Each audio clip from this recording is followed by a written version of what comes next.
from Matt. You can punch a fan in the face,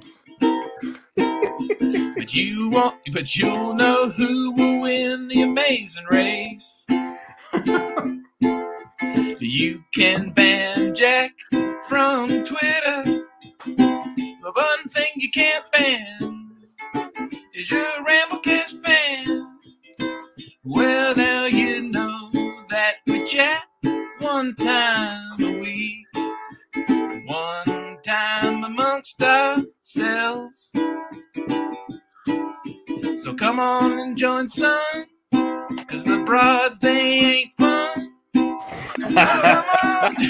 Come on and join the Ramblecast. I got it, and I'm being honest. That might be your best one yet, just because the last line. Man, that was brutal. Oh man. Well, you know, when you have the chance to pull the trigger. Guess so. They're not listening anyway, right? No. So. I don't think they are they? Not after that. I doubt it. Yeah. I'll know when I submit. I'll know when I submit the notes tomorrow whether or not I get a hate message from Colleen going, "I can't believe you said that." No. Oh, she'll listen. Yeah, she'll listen.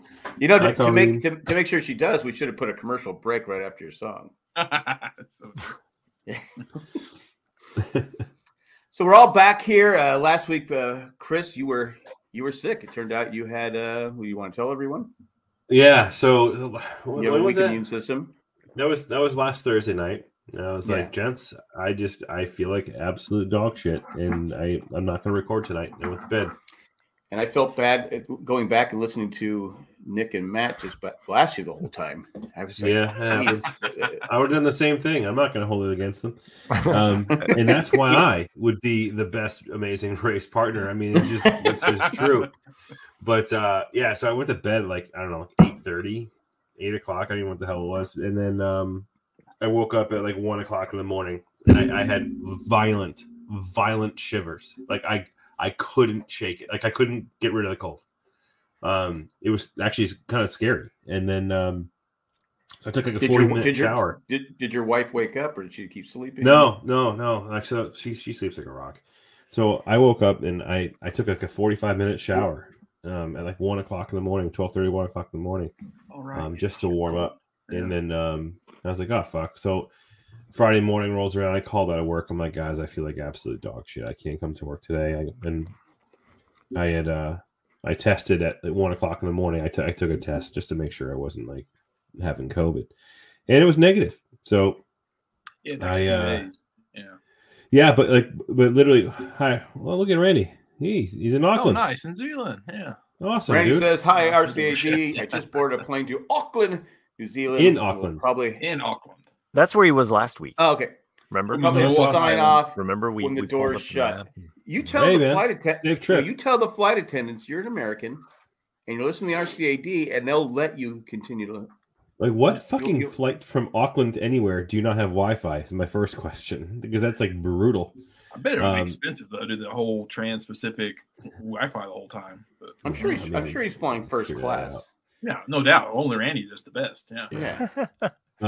So I took the test at like 1 o'clock in the morning. It was fine, and then I tested again the next day, or like midday, just for shits and giggles, because my company gives me like all these tests. I have tons of tests. So I was like, I'm gonna take another one just to be sure, because I was like dragging ass on Friday. So as I got on noontime, I took a test, and sure enough, it was positive. I was like, oh fuck! 3 years it took me. 3 years until I actually got COVID. I hear it's bad. I hear it's bad. And I'll just say this, man. Like, I'm grateful to have been as vaccinated as I have been, because if I can't imagine what that shit would have been like if I wasn't, because that was fucking brutal.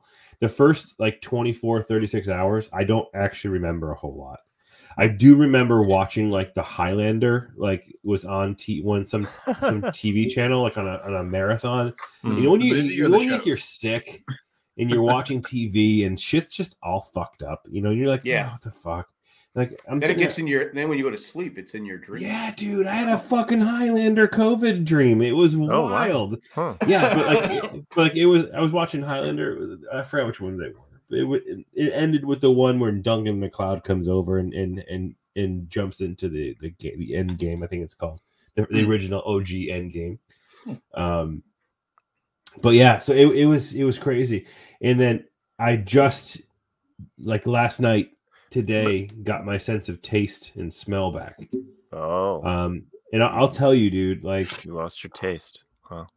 I'll tell you, like did you ever have taste? Yeah, there's the joke waiting for it to happen. To be fair, you said that same joke about me when I had 100%. Again, this is why I'd be a great fucking amazing race partner. I can dish them out and I can take them. Because you're a dick. Yeah, it's true. But I'll tell you though, of all those crazy symptoms of like being tired and coughing and everything, one of the worst, and you don't realize until you're in the middle of it, psychologically, is not having taste or smell. Like it's fucking awful. Like not being able to taste food or smell anything. Well, some people don't get it back, right? Some people have not. Some people don't. But I'm telling you, like I didn't eat for a while because like there's this weird psychological connection of like I don't really want to go and just chomp on this crap in my mouth and not have to like not know what it is. Like it was just such a weird psychological sensation. No, you can't taste anything, Jack. Like it's like you're chewing. You don't know what it is. I mean, you can see what it is. I mean, it's like no shit, Jack. My point is, clearly his other senses came alive. Like just like Daredevil, he was able to like. Here's an apple. What is that? What am I eating?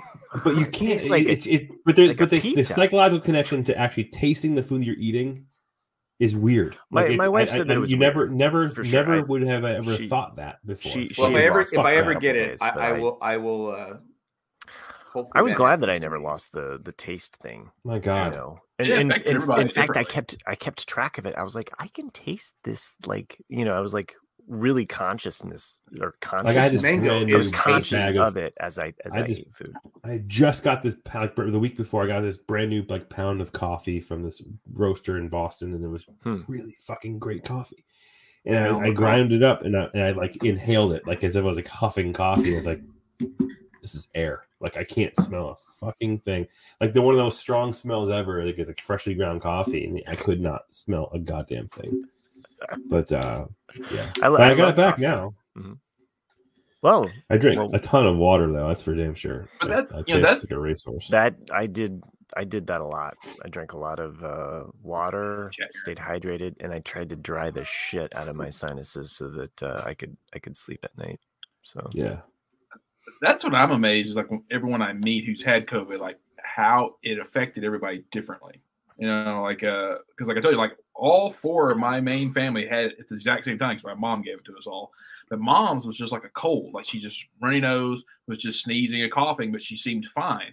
Then my dad was like, well, I don't have COVID, but my backman killed me for like 3 days. And that's one of the symptoms. That's right. I had fucking back pain too. Yeah. And that's all his was. Like, he was perfectly fine. Like he could breathe, he could walk, but his back, his entire muscles up and down his back were just so tense that he's like, I just feel like I got to sit because like it hurts so bad. And then I haven't felt this way since I was lower back. Yeah, that's where it was too. I'm glad someone heard that joke. Yeah, not a visual. I want to. My back hasn't hurt. I'm sure Nick's okay with it. Giving it to your mom. Oh Jesus. And then my sister's the one that it really hit the hardest because she was throwing up, and had the back end as well as the front end, and then me, it was just shortness of breath. Like I would sit in the chair, and as soon as I would stand up, I just be like, no, I've got to sit back down, but other than that, I was fine. So that's what I mean. Like it's just even within my family, all four of us were completely different. Yeah, I mean, I think for the first 36 hours, I was asleep for about 30 of them. Yeah, I think I'm the last American not to have gotten it.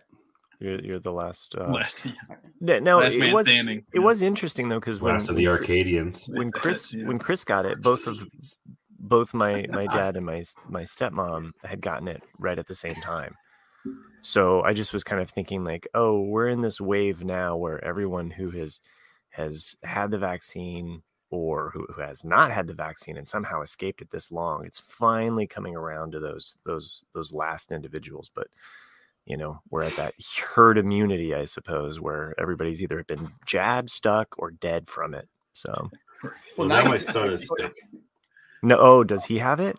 He doesn't have. Well, we haven't confirmed positive yet, but I mean, it's likely that he does. You know, but you can see how bad you felt, and you know, I've heard other stories. Like you said, where would we be without the vaccine? Holy fuck! Like, I don't even know. Like if it was worse than that, like I don't even want to know what the fuck it was, because it was bad.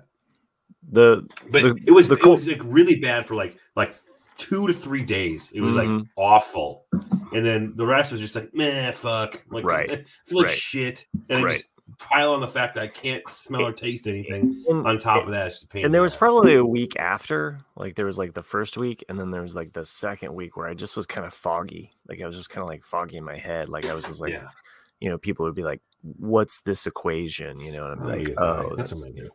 So what? No, just thinking out loud, man. Yeah. Hey guys, I'm just thinking out loud here. Cracking open a cold one. Can you taste that? Mm-hmm. All right, good. Remember, he got his taste back. Yeah. I don't. I lost track. Welcome to the show, sexy, though. I did lose 8.5 pounds. Oh, that's good. Oh, nice. The COVID diet. The problem is when you're sick and you lose a lot of weight. You eat extra, and then you actually I just crushed half a pizza with my kid half an hour ago. So much. I tried to stay away from dairy when I was on it, only because dairy can kind of make you kind of phlegmy and stuff like that. So you should never have any. You should have never have dairy when you got sinus or anything like that. Yeah, because it just makes it worse.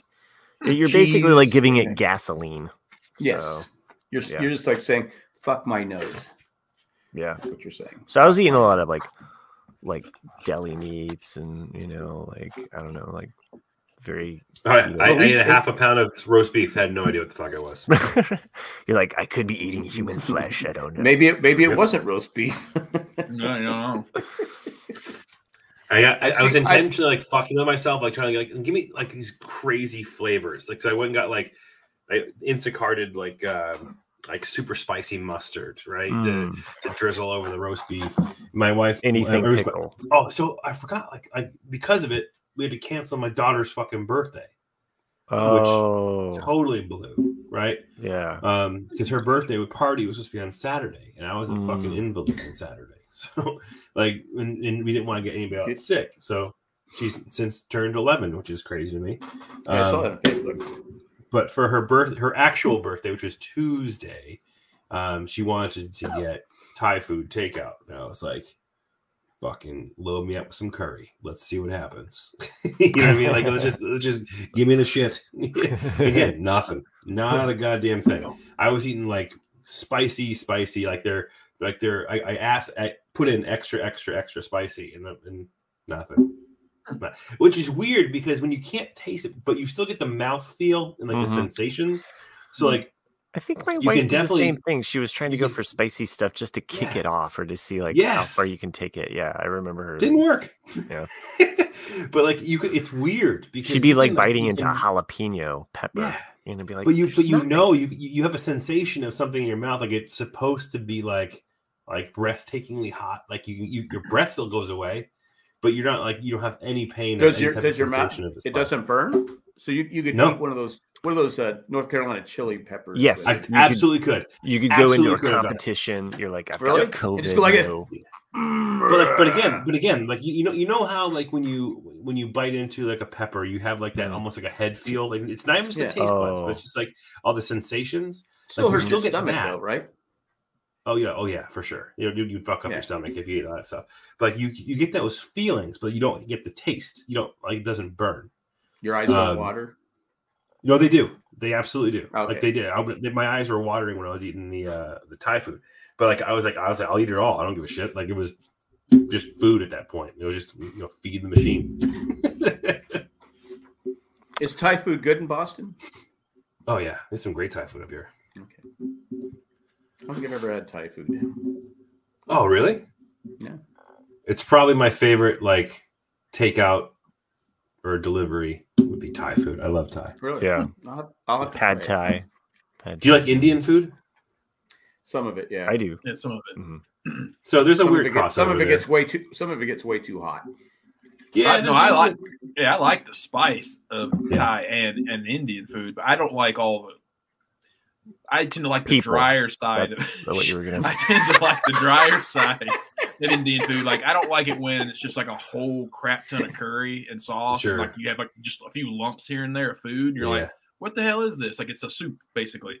And Well, it depends where you go. Like, I mean, exactly. you're gonna, you know, like there's actually a really good Indian place in my town, and there's a really good Thai food restaurant in town. There's a lot of similarities in the spices they use, but the obviously way different in as far as I don't know if we have a Thai restaurant. I don't know if I've seen one here. But you can get bad Thai. Like there is such thing as bad Thai food. Like in it's you have to find. I've worn bad Thais. Sometimes they're too wide. If I had a Thai restaurant, I'd call it Untie. There's actually one. There's one down next town over called Thai. It's THAI''MBOMB. I would go with bow tie. Bow tie. What was Time bomb? Time bomb. Oh, I like that. I've heard of I Taiwan. love duck red. She loves duck red curry. I've tried duck once and didn't like. I was in Switzerland and it was wrapped around bacon. The bacon was good, but the duck it was too. Duck can be good. Get good confit. Delicious. I don't know. I was like, yeah, I'll try some duck. Yeah, and I went. You mean confit? The bacon's good. Confit. There's a lunch spot up in Portland, Maine called Duck Fat, which everything they fry is in duck fat, like French fries fried. Oh man, my gosh, incredibly good. Yes, so that must have been in like some next level stuff. I've had that before, and it is and then you mix that what is that truffle oil on it with a little bit of like Parmesan. Yeah. Oh my gosh. Well, I think I told you before. In Switzerland, we had the French fries. They must have fried it in duck fat because they were the best French fries I've ever had. Oh, yeah, and they were like, and they were making such a big deal. Would you like to try the French fries? I'm like, yeah, okay. I'm sure. I've had French fries before. What's a big fucking deal? But I was trying different foods, and he goes, "You got to try the French fries." And I went, "Oh my god, these things are great." Randy says drunken noodle with chicken. I love drunken noodle. That's a good dish. How can the noodle get drunk though? That's what I don't know. I mean, do they soak it in alcohol? Yes. Seriously, I mean, I'm seriously. I don't know what a drunken noodle. No. I told y'all that story, didn't I? When I first moved to California, my neighbor that I went to grad school with was from India, from Calcutta. Yes. And did I tell you about the food though? No, I don't know about the story, but yeah, I don't know. Okay. Yes. No. Yeah. Yes. So he when the first week of school, he was a super nice guy, still friends to this day, talk to him all the time. He knocked on my door and he's like, I my dream has always been to move to America. And he goes, I know you're from a different part of America. Could we arrange something where I cook for you one week and then the next week you cook for me, like a Southern dish? Because I really want to try American foods. And I was like, absolutely, that sounds great. Because I don't know a lot of Indian food. And so anyway, you make grits. I didn't make him grits. No, I made him, barbecues and cornbread and different things that It's copping out. I know that's like your food. I should have got grits collard is part greens. of your heritage. No, I made him greens and things. It was funny. Like I don't eat. I like turnip greens, not collard greens. But I tried them once. It's like, oh my god. So anyway, I think after about 3 months of this, everything he made for me was not good. And maybe he wasn't a good cook. No, he actually is a very good cook. That's actually one of his dreams. Is he wants to be a chef and have his own restaurant. Maybe you should be like, hey, look, this is all matchy match. Have him watch that Seinfeld episode. Well, he liked everything I made him, and he never had any complaints. And he actually took a lot of my recipes, and has kind of made them his own. But anyway, so finally, after fried Oreos, deep fried Oreos, fried bologna. Actually, was he trying to bang you, dude? Like, I mean, I really think it was, yeah. I mean, like, hey, I'll make dinner for you. You make dinner for me. I'm imagining like a ghost scenario too. He left his wallet and he had to go back and get because you owed him a meal. Like he comes up behind you and he's like, chop the onions like this, Nick. Hey, not that there's anything wrong with it. He's like, are you crying? I'm crying too. Sorry. So, all right. Well, to finish this story, though. So, he walks over, Unchained Melodies just playing on mute. Please tell us there's a happy ending. No. So, all right. So, yeah, but it's like if I had never met, it's like if I had never met any of you guys, and you guys were. I'm not gonna insult your cooking, but it was one of those things where finally we got comfortable enough with each other. You fucking would. Hold on a second. After I knew you, yes. Okay. Yeah, but not at first. I'm not going to be like not when we're trying to make a move on you. You're gonna right.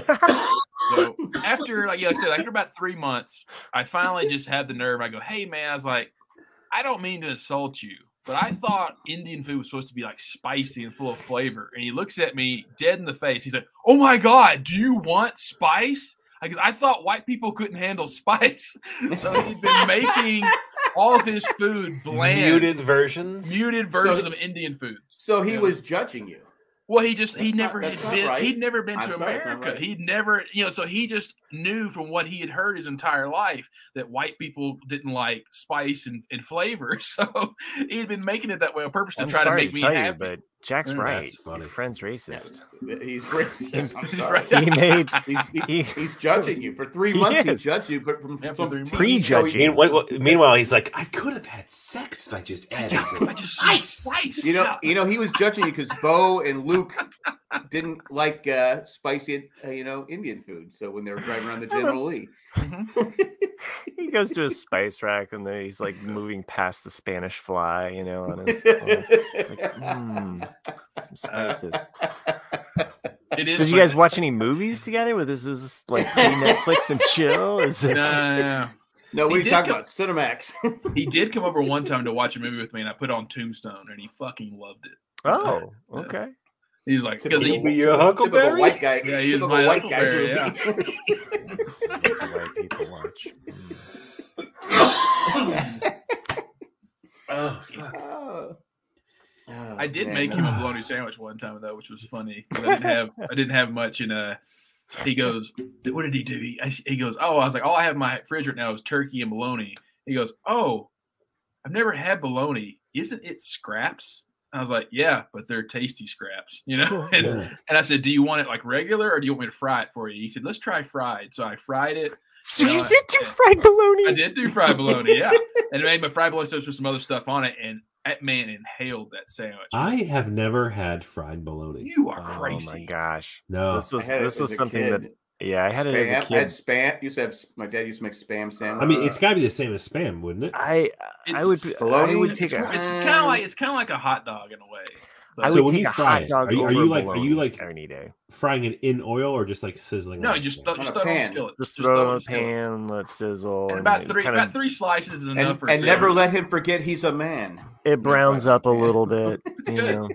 And then like another thing, get you like my cousin always liked it. I was like, just give me hot dogs, Grandma.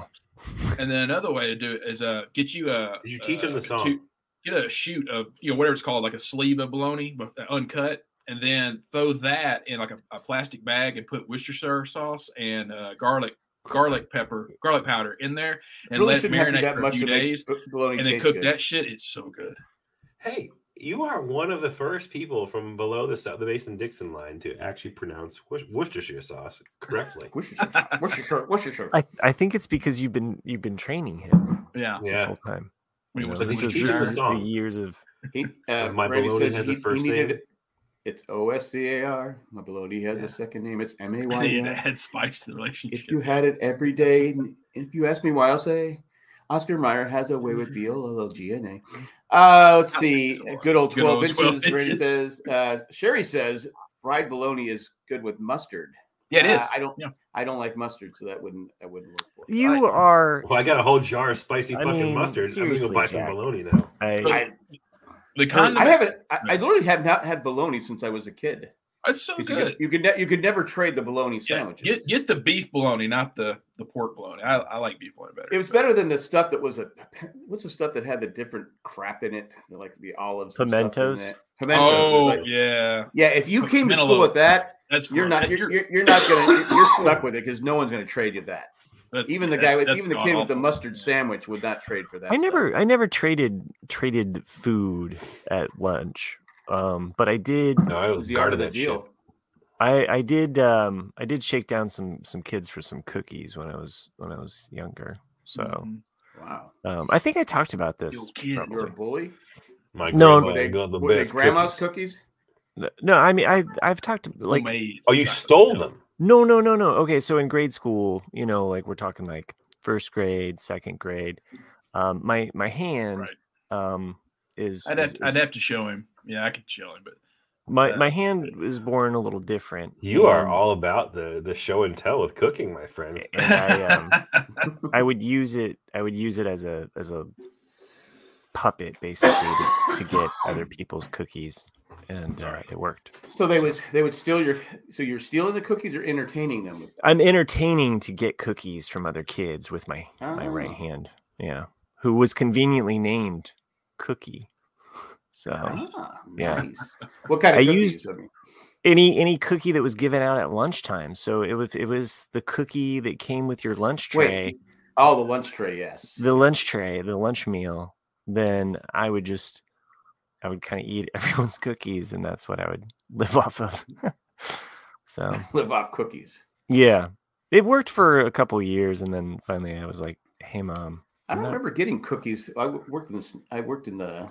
There would always be like a little dessert cookie. It's like you got your meat slop, you got your vegetable slop, you got your milk, and then they would throw that on there. I was like taco day and fish stick day. You like fish sticks? I ate 23 fish sticks one time in 6th grade. Everyone was giving me fish sticks. I liked the fish sticks. So, hash browns, or not hash browns, but the little, those little rolls, the tater tots. Oh man! So Jack, I have to assume taco and fish stick day are. Chris and I are the only one who got that joke. I got that. Must have been quite different growing up in Southern California. Yes, back in the 60s. Because yes. fish stick day in New England was fucking awful. Like they were disgusting. And taco day was your typical white person taco. Oh yeah, it was a Taco Bell taco.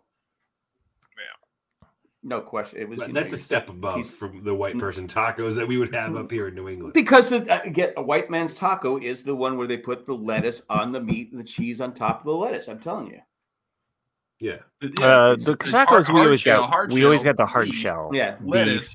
Well, I would assume in Southern California, you're probably getting some a little more authentic, seasonings and flavorings of tacos, no? I only remember though. Beef and cheese or beef lettuce cheese. Like those were the only things that they put on those. I don't remember. I just remember them being good because it was better than a bologna sandwich. So.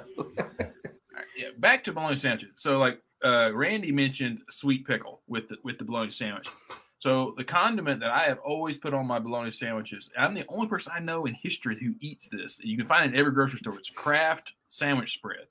And it's mayonnaise, sweet pickles, and onions. Like it's finely chopped in the mayo, and it's fucking gold.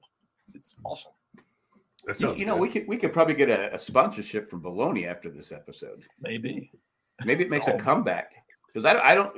My grandkids won't. My bologna has a first name. It's RCAD. It's OSCAR. Oh, Ramblecast. I'm sorry. Yeah.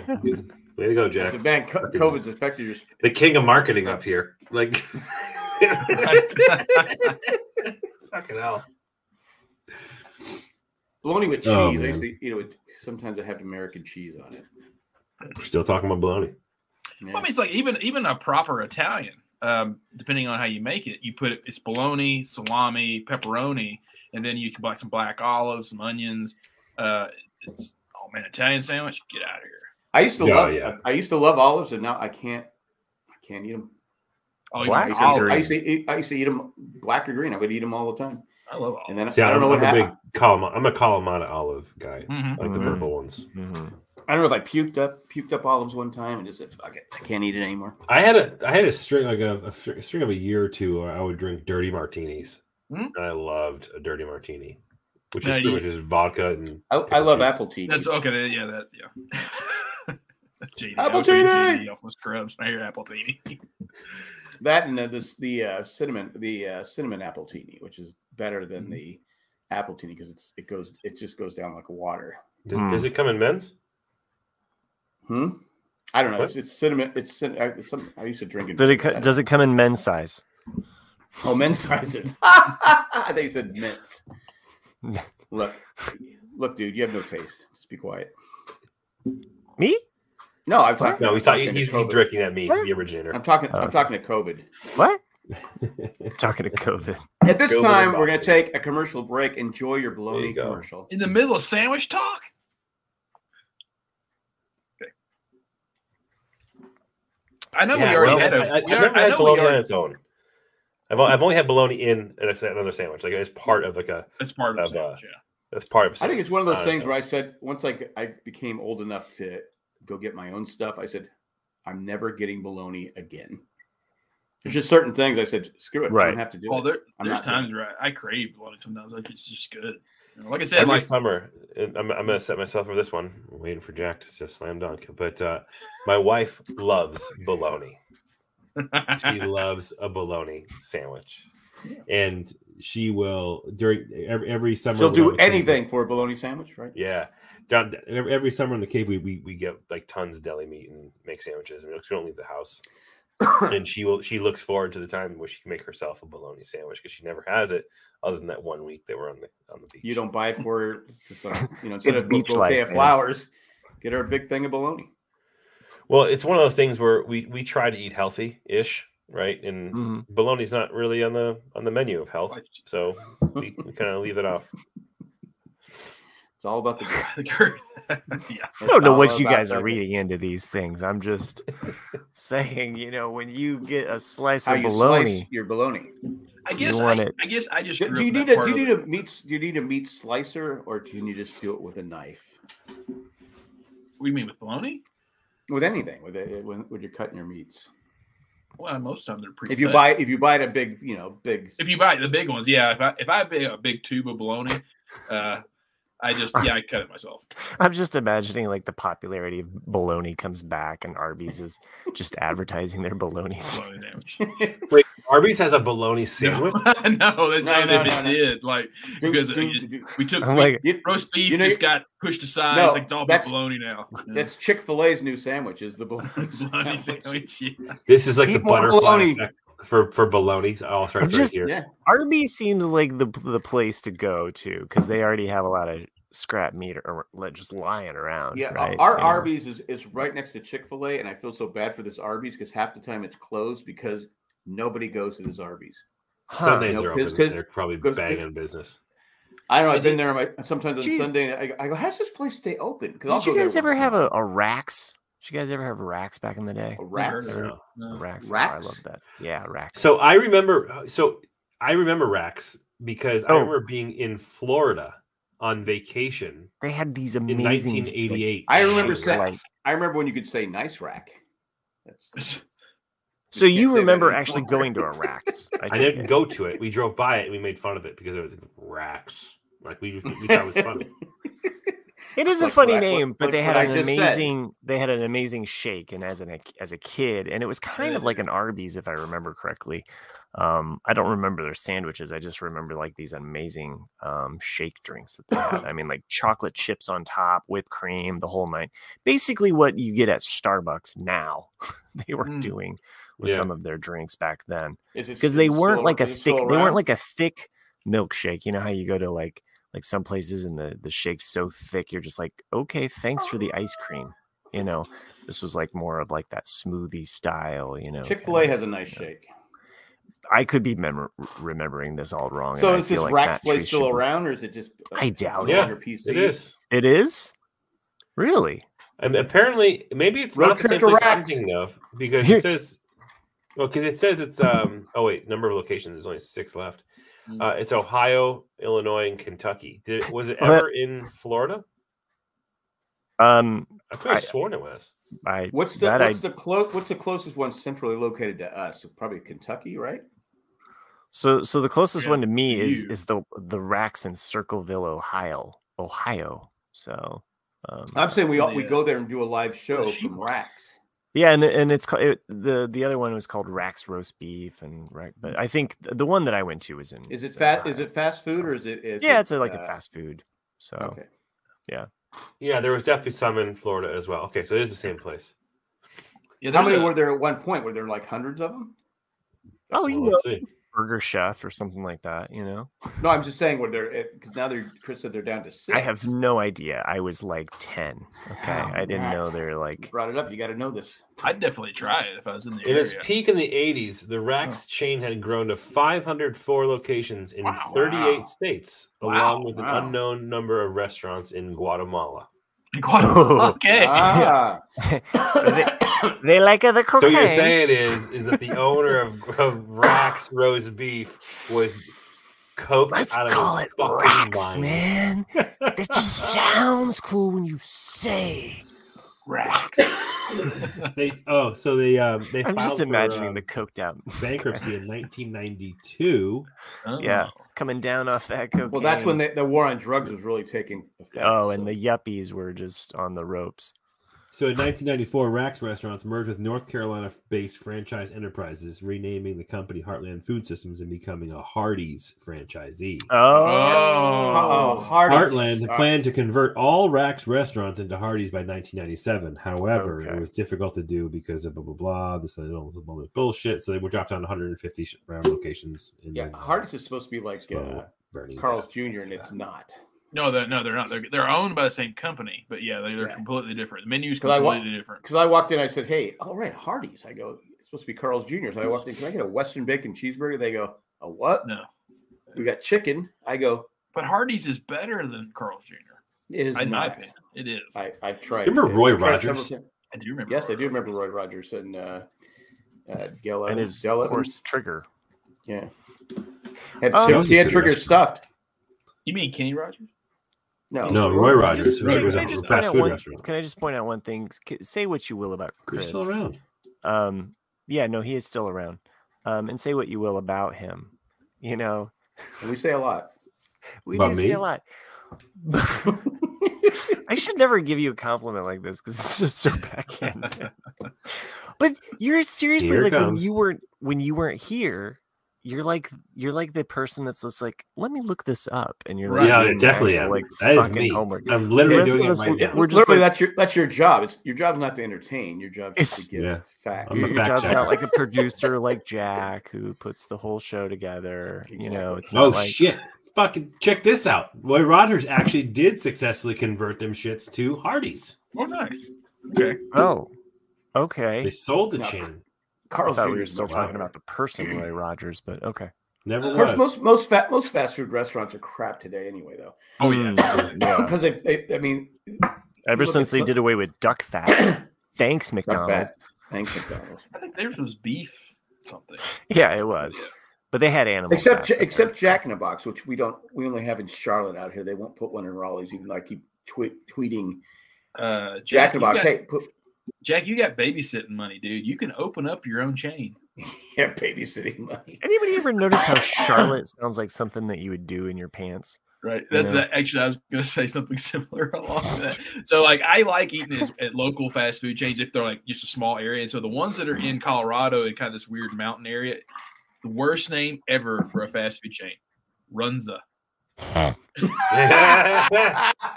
That's awesome. The Runza. The Runza. Is that named after? Chris, look it up. Is that named after somebody's last name? Is that named after a person? Runza.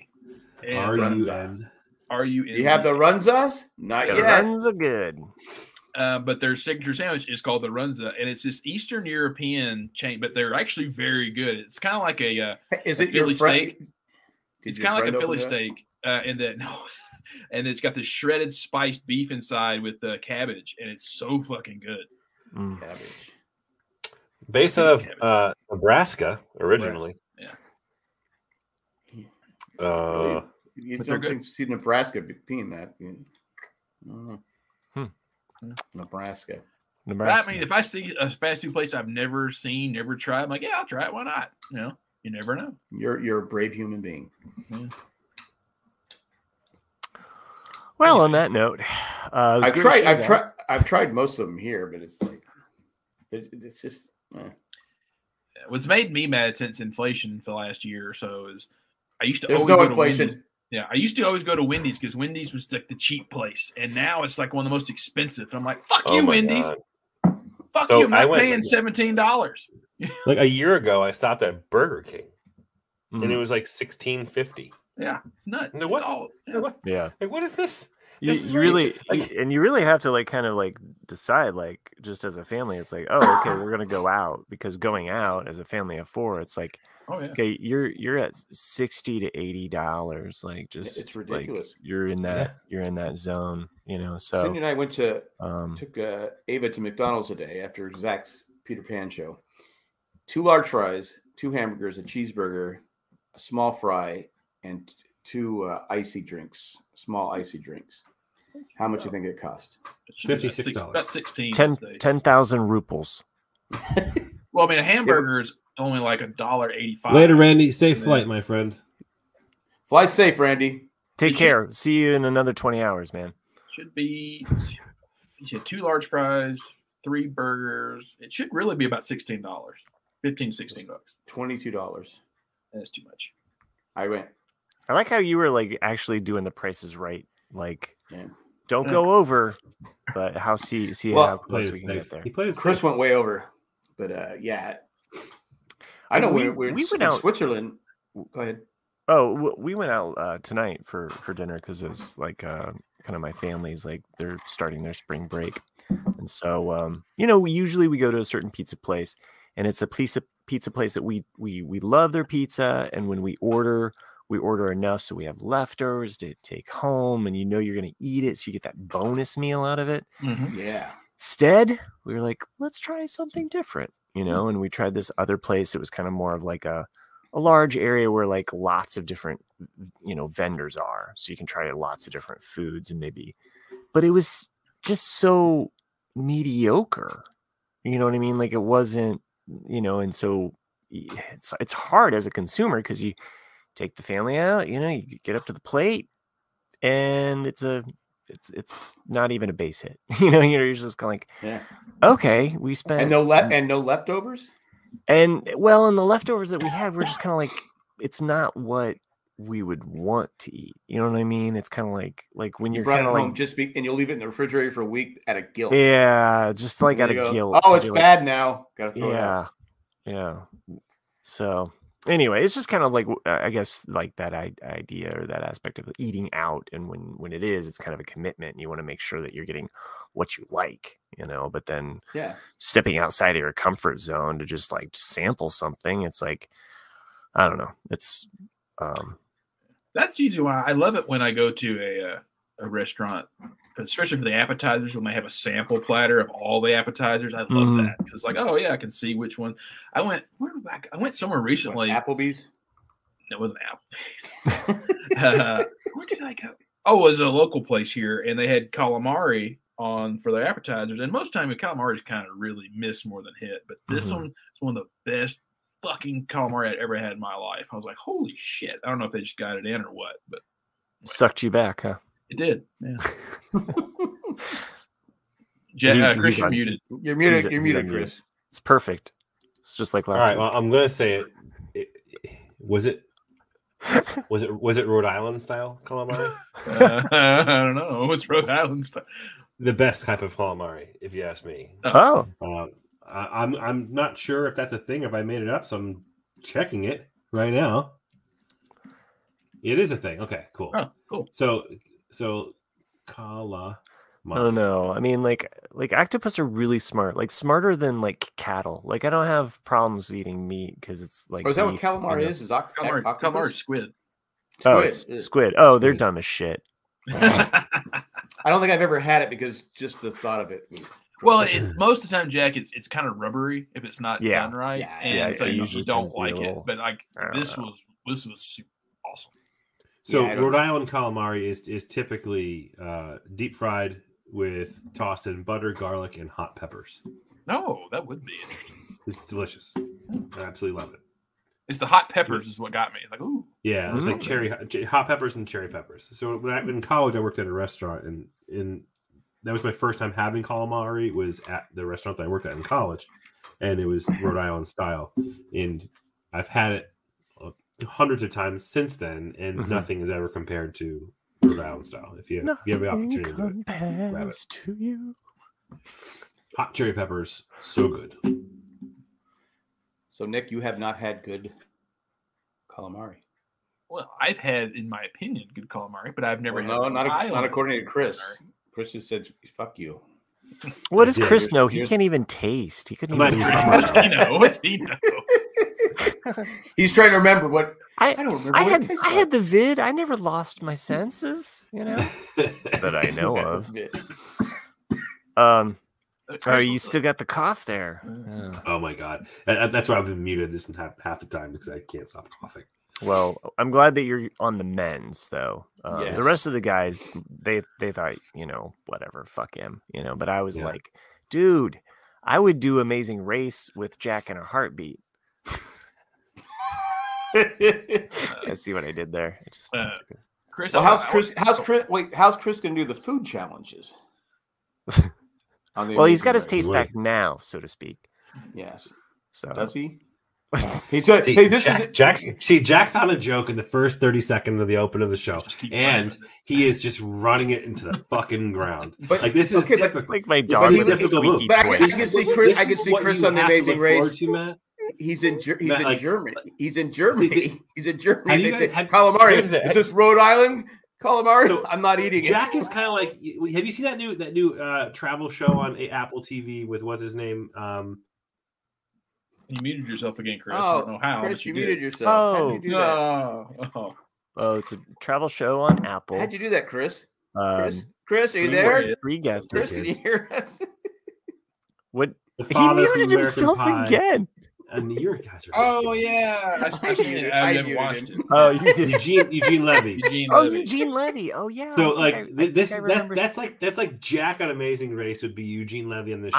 I need to watch. For the first 20 minutes, he's very self-deprecating. And it's funny. It's Eugene Levy, but it's literally all he does for every episode for the entire series. So Jack would find that one joke, a la Taste, and he would just run with it. And people would be like, but you know why? He's not letting go of this joke anymore. You know why I would do that through the whole Amazing Race? Because I'd still be in the race. You'd be gone.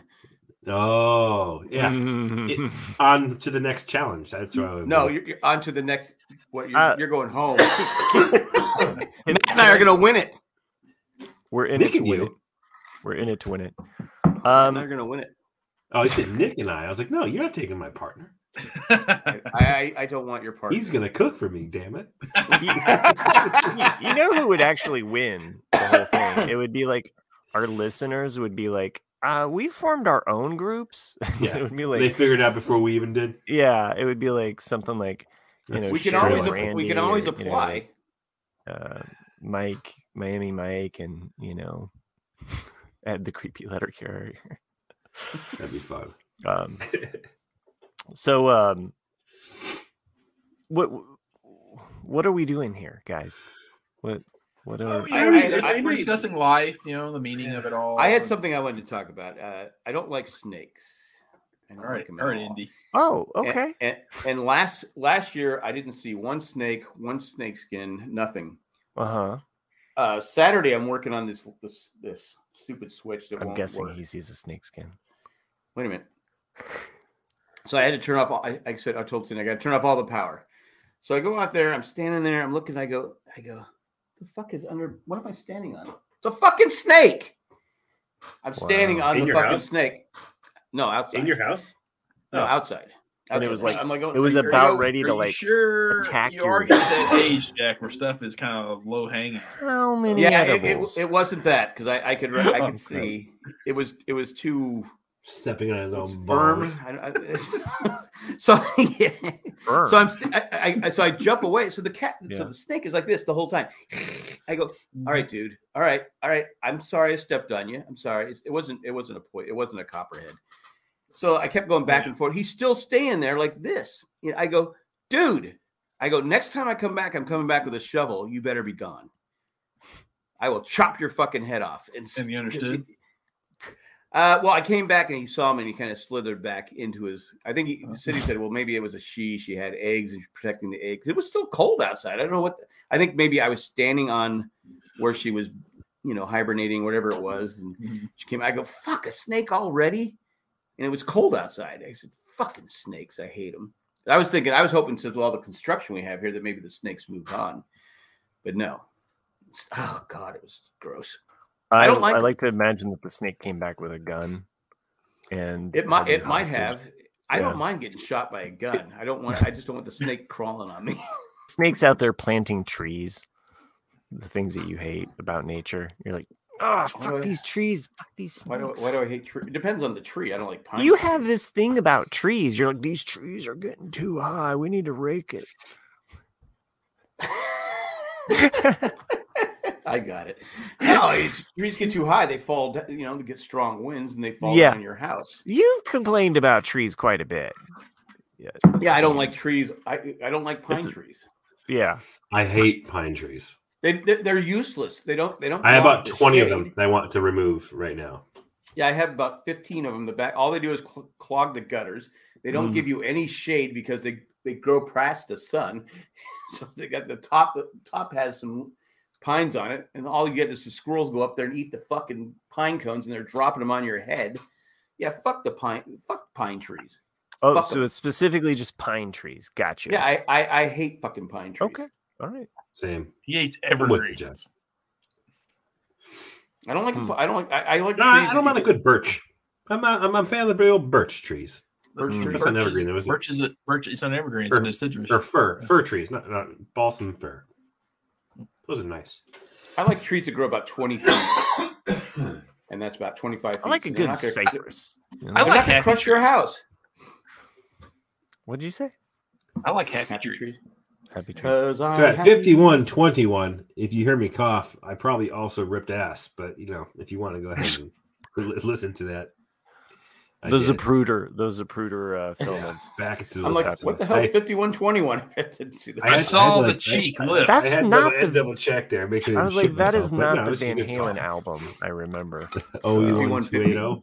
Yeah. Oh, 51:50. Whatever. Matt K says maybe Escape from New York with Snake Plipkin. I haven't seen that movie in so long. So yeah, Donald Pleasant was the president, right? Am I right? Donald Pleasant.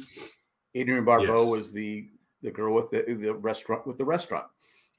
So, quick little interjected story about terrible movies. Hopefully someone got that. So I was playing some video games this week because I had a lot of time on my hands, and I was playing this game called High on Life, which is a game created by what's his name? Roiland, the guy who does Rick and Morty. The game's really funny, twisted, fucking dark humor with really weird shit. But what they did was they bought the rights to 4 independently made horror movies from the 80s, and throughout the game they placed them in and you can I actually sat down on the couch in the game and watched on the television in the game horror movie. Nice. Wait, it's awful. Do you have the virtual reality? No. Just watch it on my screen. You're as high as a kite. Oh yeah, absolutely. Okay, all right. So the full movie is in the game. There's 4 movies in the game. They play throughout different parts, and you can literally sit down and watch the entire movie. So it's a game, but it's a movie. So yes, it's a game, and I'm in the living room of my house in the game, and there's an alien on my couch watching human TV. All right. Okay. This is just go with it. Right. But you're not. But you're not. Listen, Jack. Just stop talking and listen. Just stop talking and listen, man. So I'm sitting on the couch. I liked you better when you had no taste. In the living room of the game that I'm playing, and there's a TV in the living room. My character in the game is watching the TV, and there was where are you? One, I'm playing the character. Okay. So the first movie was Tammy and the T-Rex. Dream within a dream. You ever heard of this movie, Tammy and the T-Rex? No. Yeah, me neither. But it stars Paul Walker and what's her Tammy name? Faye The girl from Wild Things. What's her name? Nev Campbell. Nev Campbell. Nope, the other one. Denise Richards. So the plot of this movie is sorry, your hands are too short. I can't. They're in high school, and there's this mad scientist who reanimated a fucking T-Rex, and they needed the brain to power it. So this kid gets mauled by a fucking mountain lion or whatever, and they take his brain and they implant it into a fucking T-Rex. You can see why they're easily able to get to the rights to this movie. I don't think this is existing. I think you're just high. 100% real. It's 100% real. Somebody else be of me right now and look it up. Did they get the T-Rex longer arms? No, super short. So the other one, there's three other movies. One was called Demon Wind, and it was fucking terrible. It was filmed on location in Thousand Oaks, California. That movie came out in 1994. Tammy and the T-Rex. Huh? Yes, it did. I figured, And there was Vampire Hookers. Nice. I bet you that movie sucked. You're gonna stab that steak in me. What was the other one? It's got a 5.3 on IMDb. That's nice. There's another movie called starred Tiny Tim. Tiptoe through the tulips. Yes, him. It was shit. He got married on Johnny Blood Carson. Harvest. Blood Harvest was the name of the movie. It was fucking. Did you know who Tiny Tim was? Yes. Okay. Yes. I remember. Yeah, him. we've all seen Have the you? Scrooge story. But anyways, it was just wild. He played the ukulele. Good. Going back and to the whole idea of when you have a fever and you're watching movies or TV, things that all get real fucked up and your brain gets all weird. That's what happened to me when I was watching these fucking movies within a game on Xbox. These terrible, terrible movies. But one of them they actually did like a Mystery Science Theater 3000. Oh, nice accompaniment to, and it was fucking hilarious. Oh, I remember being sick years ago and watching HBO and Lori who's the Lori Loughlin? Is that who's Becky? No one cares. Aunt Becky. Lori Loughlin. Anyway, she was in some horror movie, and that movie was just when you're sick, it just freaks you out. As a kid, I had a fever, and I remember watching the Halloween special for fucking Punky Brewster, and it fucked me up. I know I watched Dumbo because Jay's favorite show growing up was Dumbo with a hangover. Yeah. When they came to Pink Elephants, I almost had to throw up. Gotta love Salvador Dali, man. It's awesome. Pink Elephants. Oh yeah. When I just wanted to point out, Chris, when I was also had COVID, I got sucked into a 90s show called Star Trek: The Next Generation and started doing this deep rewatch because I don't know, there was something about like the Deep Space Nine. That's a great I'm show, on to dude. Deep Space Nine now. Actually, okay, good. I'm going through the entire lexicon. I take breaks in between, but one time when I was younger or what have you, I had a fever for more cowbell, and it just came over me.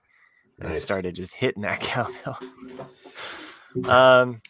Chris Dorn says, speaking of great movies, happy 58th birthday to the great Richard Grieco. Hey-o. To look at him, you'd never think he was 58. No. I like people of age worse than me. Oh, Jack, you mentioned this before. That's why you hang out Susanna with Hoff. us. Is it Susanna Hoff? Yes. From Walk the like an Bengals? Egyptian? Yes. You've said this before on the show. I'm giving you credit where it's due. But she popped up on my TikTok feed, and holy fuck. Like, she's 65. Yeah. And she looks incredible. Like, she's a little wacky. She's a little wacky. Well, yeah. But she's she's aged great. Yeah. Sorry, just want to keep it credit where it's due. Yeah. Yeah, Madonna's whacked and looks fucking terrible. She looks crazy now. I mean, it's not that she was ever sane, but like I saw a meme today. Who would have thought back in 1990 that Roseanne would look better than Madonna? Right? Right? I saw that. I go, you know what? They're right. Yeah. That's crazy. Not that I'm here judging. I'm not judging people by their looks. No, sometimes you just go too far with the plastic surgery. I think there's a tipping exactly point. what happened. Yeah. You know, I mean, Roseanne just stayed Roseanne for 30 years. But well, because I think she didn't. But also too, like she's not. There's a tipping point where it goes from like smoothing out a wrinkle to like making a plastic face, and we saw it with Michael Jackson. We've seen it with like lots of different celebrities. Crazy that it hit both Michael Jackson and Madonna, right? You know, like by the time you look at Madonna now, you're just like, she doesn't what she the doesn't fuck? she doesn't look like Madonna. She doesn't look like anything like Madonna. Nothing. No. Absolutely. She should go in and just be like, make me look like somebody else now, because this isn't working for me. Yeah, I was reading a I mean, to each their own. I mean, whatever they want to do to make them happy, I don't care. But sometimes you gotta go. But if I can make fun of you, I'm sorry. Now, I was reading a short article with Courtney Cox not too long ago about that. I just read the private chat. How Courtney Cox was actually owning up to it is that, you know, when you're in your 30s and you're so paranoid as an actor or an actress getting old that you'll keep what you can. And so, like, you know, they started putting fillers in her face. And that's why she looks so weird in the later seasons of Friends. Yeah. And so that, like you get to a point where you don't realize that you are, you know, that you look odd. You know, you just think, oh yeah, I look younger now, and then, you know, it's not till later where you're like, oh shit, I fucked up. And so they removed a lot of the fillers from her face. Well, like she did admit it. I think it was Haley on Modern Family. Like she had kidney troubles, and she had an autoimmune disease. Yeah, and so, but there's periods of time where like she would look more round in her face because of some of the treatments. But I thought her father gave her a kidney or something like that. Like at some point, she has lupus. It wasn't George Lopez. But you know that, I mean, we've recently been watching that just kind of as a family, and for some of those actresses to. I mean, men, they can just do whatever the fuck they want. I mean, you know, you're just like, okay, well, this is how I look. But for the women, you know, they're even Claire, you know, like, you know, having certain. She's actually a big advocate of plastic surgery. She's been open about it. Yeah. So again, I don't care. The actress that plays. And yeah, I mean, it is a tipping point though. Like, and then you get to the Meg Ryan effect. But it's your choice. Sure. Yeah. If people want to do it, they want to do it. Right. I mean, there's men that do. But most people who do it end up regretting it. Yeah. Right. Well, you like the track record of regret is crazy. Yeah, because they like Matt's saying, they go too far with it, and you go, just nip and tuck a little bit, but don't go hog wild, because it doesn't look good. Well, you wonder how, like, some people, like we're talking, like Meg Ryan looked horrible, same as like Nicole Kidman. Like, there was definitely a few years there you're like, whoa, like what happened to Nicole Kidman? But then someone like Cher, who still, you know, like, who's had blurs her entire life, she still looks normal, and you're like, how does that work? Where, like, I think she's got good skin. I think she's got good skin anyway, and she doesn't have to over. It's when the people want to take all the wrinkles out, right? And it's just hard to do without. Right. And then you take somebody like Harrison Ford, who's like, I don't fucking care how goddamn. Because he's Harrison Ford. Nobody. I know, right? Harrison Ford. Right. But I mean, that's also. Have you ever heard of a man who just gives less of a fuck about anything? Like, he just doesn't care. Right. No, I love him. He's rich. I love him. Right. He's had a great career. Sure. So I hope what does he have to bitch about? I hope the next Indiana Jones at least delivers. I really want it. That would be nice to at least just kind of like, like I just want to. I'm setting my bar extremely low, hoping that I come out going, hey, it's better than I thought it was. Yeah, it's okay. Well, it's got to be better than the last one, right? Yeah, that's the bar. It's like, please just be better than the last one. Yeah, you know? and I will say this: half of the last one is decent. Yeah. But the second half, though, it loses me. There is a moment that I think we even maybe talked about it, Nick. There's a moment halfway through where all of a sudden you're just kind of like, what the like? I almost fall asleep. That's a Wizard of Oz. The Monkeys is one of them. The 3-tier waterfall where everyone's still in the boat. The 50s diner scene really kind of got me. I was bored. I was bored the whole movie. The 50s diner scene? That part it just took me out a little bit. Like, it's the first moment where I was kind of like, oh, okay, I see what they're going to do here. But that's right.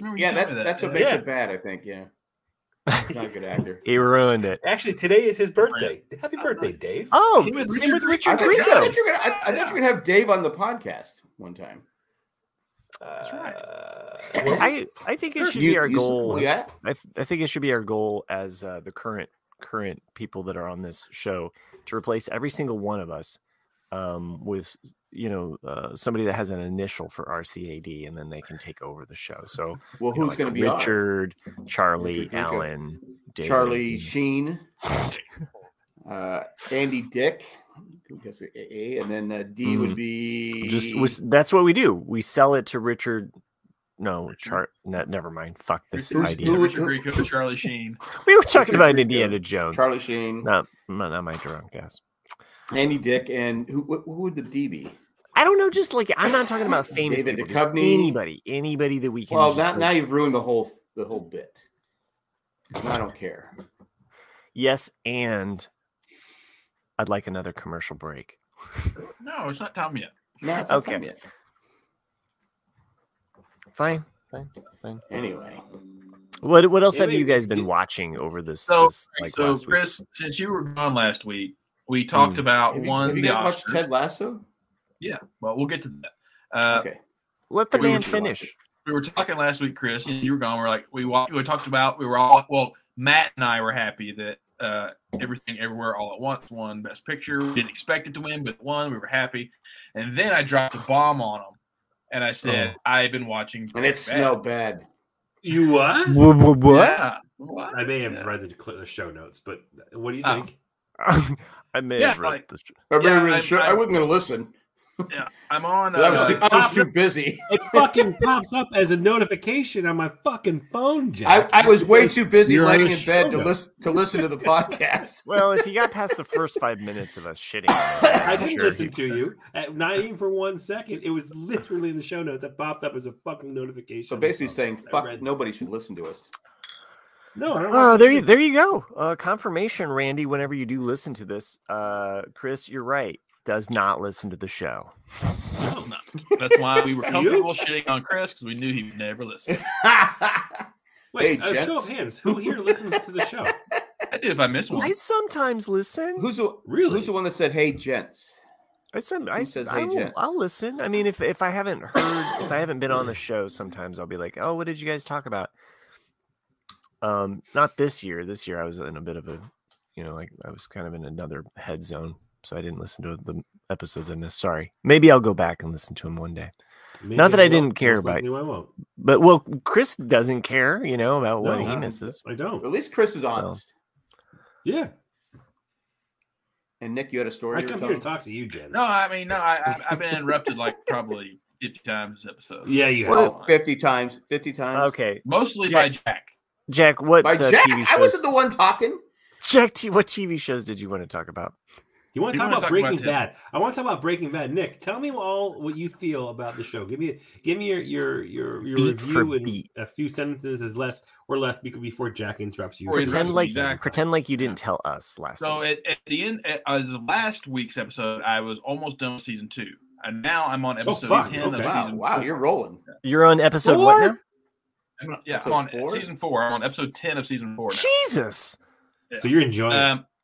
Yeah, well, I just you like the juice. I've been busy. So do you like the chicken? I always like the first act of any play most. I don't know why. It's just been my thing. Season 1 and season 2 are damn near perfect. I mean, they're really good. The only thing season 1 and 2 and 3. 1 and 2. No, season 1. Season 1 and 2. One's okay. But like I said last week, though, I hate his fucking family. I want to stab everyone. Except for fuck, why am I forgetting his name now? His brother-in-law. Yeah, his brother-in-law. His brother-in-law, Hank, is fucking awesome. I love Hank. No, Hank's a dick, though, too. He's a dick, but I like Hank because I know guys like Great character. He's a dick. He's a dick, but he's got a heart of gold. It speaks to your Tennessee roots. He's a good person, but he doesn't realize he's shitting all over Walter. Right. Yeah, because he thinks he's better than Walter. But and he likes rocks. That's what's brilliant. That's what's brilliant, though, especially about somewhere in season 2, is that you see that crossover to where Hank becomes less of a macho guy because he's full of shit, and then Hank, who's always been like a beta male, they kind of switch roles to where Hank's becoming lesser, and goddamn Walt, right, and Walt is becoming like a fucking badass. Mm-hmm. And it's up, and I love the show up until it peaked. To me, it peaked when Hank gets shot by the two brothers. and then there's a little bit of a lull after that of like they didn't know what to do with some of the storylines, because for a while there, all it is fucking Walt and Jesse in the lab, and you're just like, what the fuck is going on? You know, and it's a lot of, and like, you know, and then I see where like Matt was saying, like, I can't believe they were going to kill Jesse off in season 1. Like sometimes I'm like, why didn't they fucking kill Jesse off? He's the dumbest fucking character in the world. But I still like Jesse. I still like him. You bitch. I love Jesse. I heard him. And I think some listeners last week wanted you to make sure that you watched El Camino once you're done too. I will watch El Camino. Okay, yeah, I will. But the Hank episode is my favorite episode of the series because it's so intense. Yeah. Oh my God. Yes. Where he gets shot. Yeah. I mean, because it's so good. It's so realistic. The acting is so fantastic. It also comes in the middle of the season too, where you're not expecting it. You know, and that's the best. That's the best. Where it's just like, and you're like going, oh my fucking. It was like I said, because you don't want Hank to die. No, you don't. And what's Hank's name and what's his name? What's the actor's name?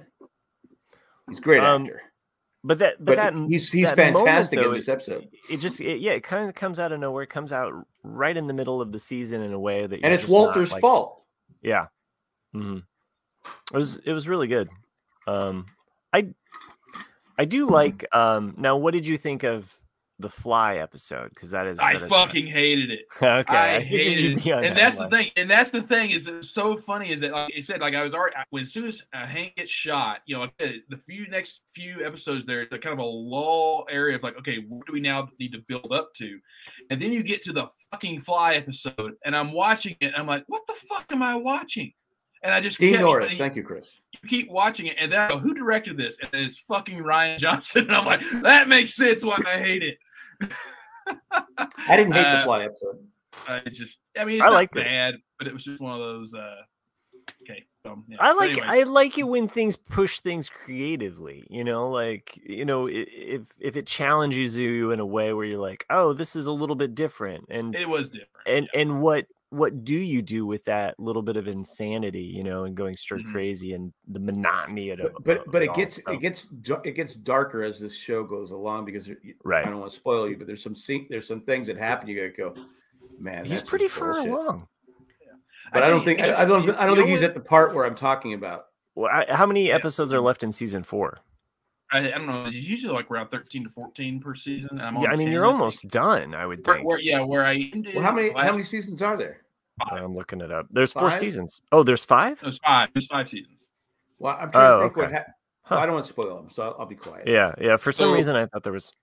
Yeah. Basically, and it's things like things I don't understand. It's like, why did Gus and Mike, you know, because like obviously that's where to me it seemed a bit weird in that like the whole time you've had Jesse and Walt be partners, and when they're in the lab, they're partners working together. All of a sudden they take Jesse out in the field to like do money bags and collections and all these things. That's like, well, how the fuck is Walt doing his job without? Well, they want to get rid of, you know, but they want to eliminate. I know they do, but it makes no sense in a way of like, how do they have the power to say like, oh, we're taking Jesse away from you from now on, and it doesn't make sense in a way of like logic of like he still needs a fucking partner, you know, to do the job. But anyway, you watching it makes us all want to rewatch it. I think. Yeah. Right. The only person I have really any beef with is Skylar, his wife. It's just it's not because of necessarily the character. It's just because at no point in the show yet have I ever felt they were a married couple. There's no writing in it or any kind of love. There's no love. Yeah, there's no love. She's pretty good. She's pretty good with the bacon, with the birthday. Come on.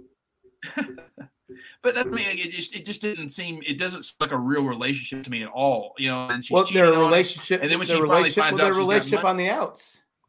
It is on the outs, but like it just I don't understand the character at all, and I don't even think she did as an actress. It was just to me. Some of it feels forced.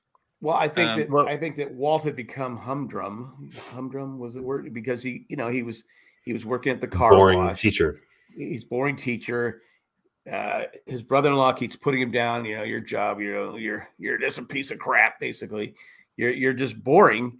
And I think Skylar felt that he was just boring. And then he slowly becomes Heisenberg, But Right. she's he's a different person. He's Yeah. living his dream. Getting cancer was the best thing ever happened to him as far as his Sidebar of another character, Skylar's Yeah. sister, which I never remember her name. It showed early on in season 1 that she's a thief, because she does it because it's probably just it's Well, something she's that kind gives of a her a thrill. klepto, right? Yeah, she's a weird character. And Mhm. in season 3, maybe early 4, when we decide we're going to pay for his physical therapy bills, I totally thought they were going to run with actually no insurance is covering it, and I'm just taking the money for myself. And when she's doing all the house hunting and even stealing people's houses, that she was actually going to buy a separate home for herself and just like live this separate life, because it made sense of just the weird character that she is, just to be like, you know what, I don't care. Like, I'm stealing for my sister now because she needs that. Marie. Marie. Yeah, she needs that adrenaline rush of feeling alive and steal shit. But she doesn't have any. She lives with Hank, who's with Hank. Yeah, Hank gets no attention. Yeah. Yeah, Hank's all about himself. Right. And Hey, what my I job is. I like that actress. She's really good. Very good actress. I'm not knocking the actress. I'm just saying, like, no, I know you're not. Yeah. And her name. I was going to say the other thing. By the I way, said another thing with Walt was the fact that he was part of that company that could have made billions, and he didn't get any of it. He ended up as anything wrong with it. My daughter's a teacher, but all he was a science teacher, and working part time at the car wash. You wonder kind of what happened, like, why did they really cut him out, or is it something he did? I think it's something he did. I think he was marrying Skylar, and didn't they have a baby on the way? Oh, maybe, yeah. He's just and he couldn't wait for the. It's a great show. I need to go back and watch it again. I watch it. That's what I said. Nick watched Like, it. I actually don't remember half the shit you guys are talking about. It's been so long. I've watched it like 3 times all the way through. I was actually on a phone call with Cliff maybe 4 days ago. Did he call you collect? Chris's favorite hockey he actually thought it was interesting. I was telling him about how I watched Better Call Saul, and then because the last season of Better Call Saul was not on Netflix yet. I was like, fuck it, I'm just going to watch Breaking Bad now. And he actually said, I actually think that's actually a brilliant idea, because you can watch Better Call Saul all the way through season 5. He goes, then watch Breaking Bad, watch El Camino, then go back and watch the last season of Better Call Saul. He goes, I think that would probably be the best viewing order. And I was like, oh, okay. So that's your own. My Star Wars cut, yeah. Whatever. Your machete cut. Machete cut. Yep. But to be fair, looking back, there are certain characters and actors that we like from episode 1 that recently appeared. Not to go into that.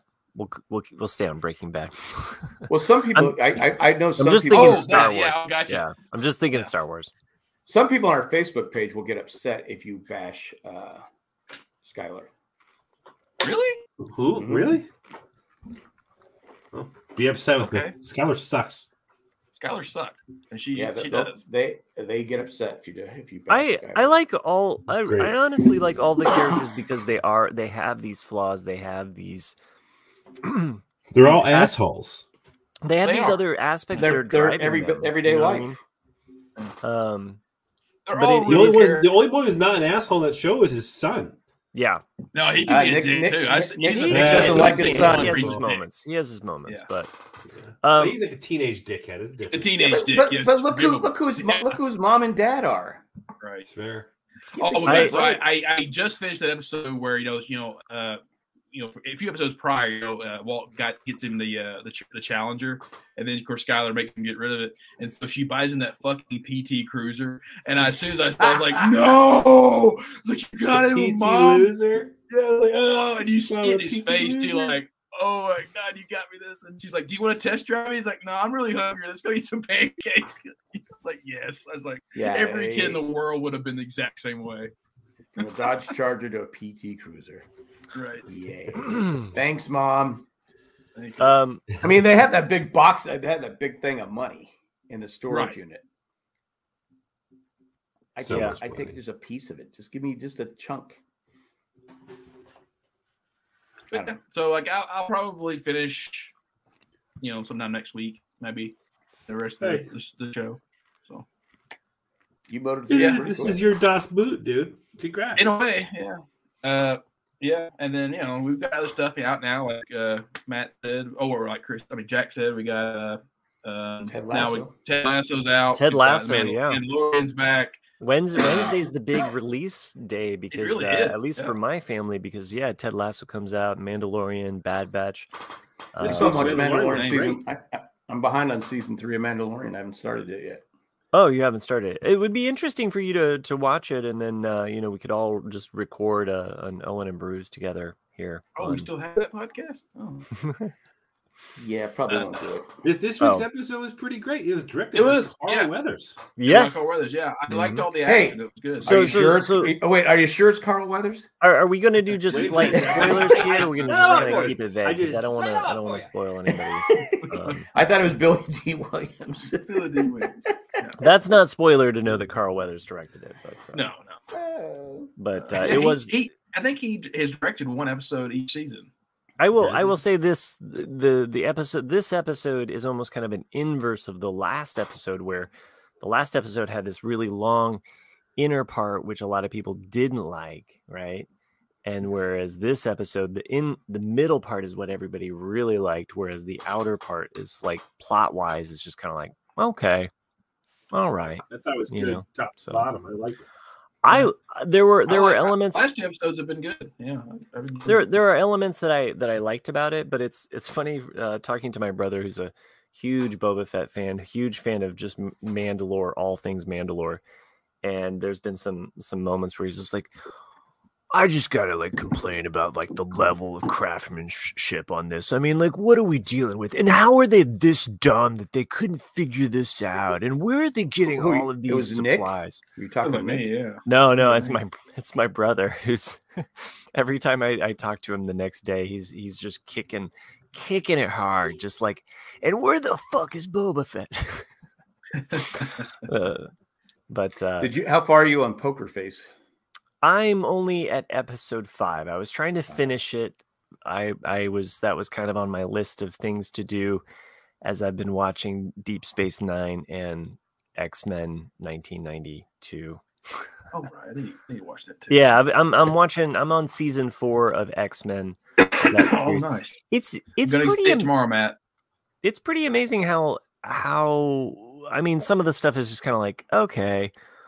But some of the different storylines that they do on that cartoon are just ripped from the comic book, and they're doing their best to adapt it, on that level. So yeah. Anyway, I won't bore you with that. One thing I wanted to go back to the Mandalorian about was in this current episode. In this current episode, I found the conversation between Bo-Katan and the Armorer really odd towards the end. Yeah, towards the end. Yeah. When she admits that she saw the mythosaur, because in the book of Boba Fett. But by the way, slight spoilers ahead for slight. I'm old. I won't remember. Okay. But in the book of Boba Fett, she talks about how it prophesized how the mythosaurs will come back, and this will lead into the new rise of the Mandalore. And so when Bo-Katan admits this, she almost has a pity conversation with her. Oh, it's nice to dream that. Oh, well, this is the and it's and you kind of go, what the I didn't understand that reaction. Okay, so here's my thought on this, and there's been definitely almost in every single episode we've had little cracks in the armorer, right? Where we're seeing the Mandalorian comes back from visiting, Mandalore, and he's just like, hey, it's not cursed, it's a lie, and it's like, whoa. And then we have this moment here where she's kind of saying, hey, this is real. And it's like, sure it is, sweetie. And I don't know. I don't know the motives, because it's hard to see through the masks and what they might be emoting or their intentions, which kind of adds to the myth of the show, is that we really don't know their intentions. except for when we have these subtle conversations. But I feel like they're setting up Bo-Katan for something more. Oh, absolutely. And Pedro Pascal, the actor, had said that her character is the most. He said that her character was the most interesting this season, or said something of the effect where her character. So it really does have me curious about like what is going to happen with her and the dynamics with her and what she is now. It's weird because she's walking this line of being a believer, but also being kind of like awoken, like separate from the group, which I love. Yeah. It's gonna be an interesting choice for her. She still hasn't removed her helmet yet, but you see her, when they first introduced her this season, that she's just kind of alone. She has nobody, and then now she's part of a clan again, and so it's like, what's gonna be her path? Oh, hello! I didn't see you there. I was just sitting here chilling in my. Okay. Didn't even have a TV or anything on. Damn, that must be. I know. I just figured she was playing on her cell phone or something like that. Yeah. Chris, your thoughts on anything, since we're giving the listeners. Yeah, I'll just go to the last two episodes. I thought the last two episodes were really great. And I don't align with any of the criticism that you mentioned earlier, but I thought it was really interesting to see. No, not your criticism, but no, you're talking about the public's criticism, right? At the beginning, whatever. I don't align with that really. I mean, I thought they did a really nice job with telling the story of what's his name, the scientist guy, kind of bringing it back to him for a bit. I like the girl from. I like the little bit of Andor within the Mandalore. Yeah. I like that, and I agreed. And it did connect to this episode as like there was an action sequence where you're like you're doing the Leonardo DiCaprio meme where you're like pointing at the screen. You're like, hey, that's that play, and it's like boom. Right. This thing that you thought wasn't like a meaningless thing is all of a sudden connecting to this other time and place. So and like even the flashback from this most recent episode was the present of the last episode. What I liked about the flashback really of this episode is that it connects all the way back to the first season. Sure, and so the fact that some of those things that we may have thought were throwaway flashbacks from season one, all of a sudden kind of now relate, in a new way.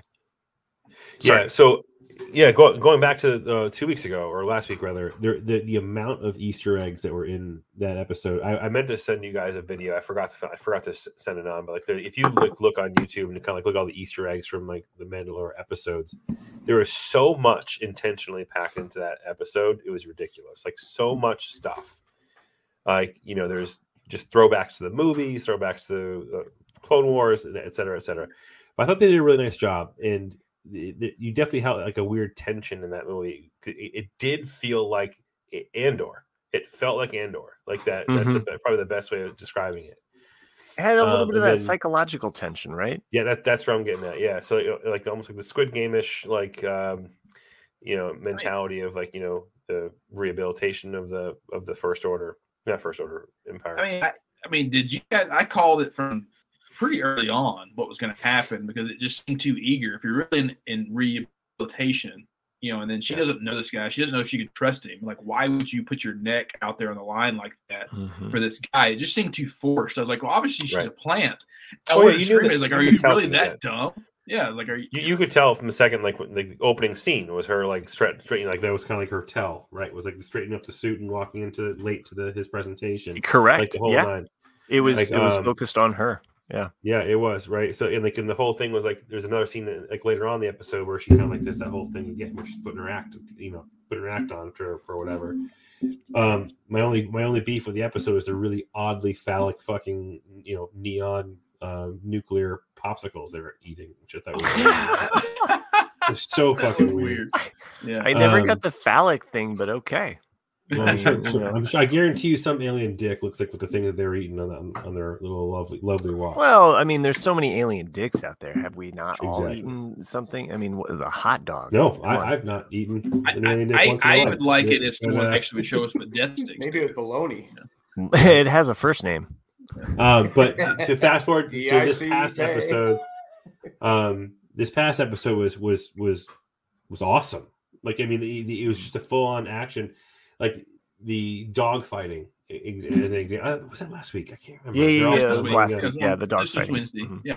Yeah. Yep. Which by the way, so like when she was like, I fought off groups like these, blah blah blah. But she's like, well, that seems like an awful lot of ships for a whatever. And I was like, fucking Thrawn sent those motherfuckers out there. So I a just know lot he's of people closer. are thinking. Mm-hmm. He's just getting closer and closer.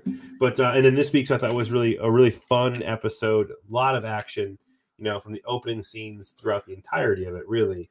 Would you be disappointed?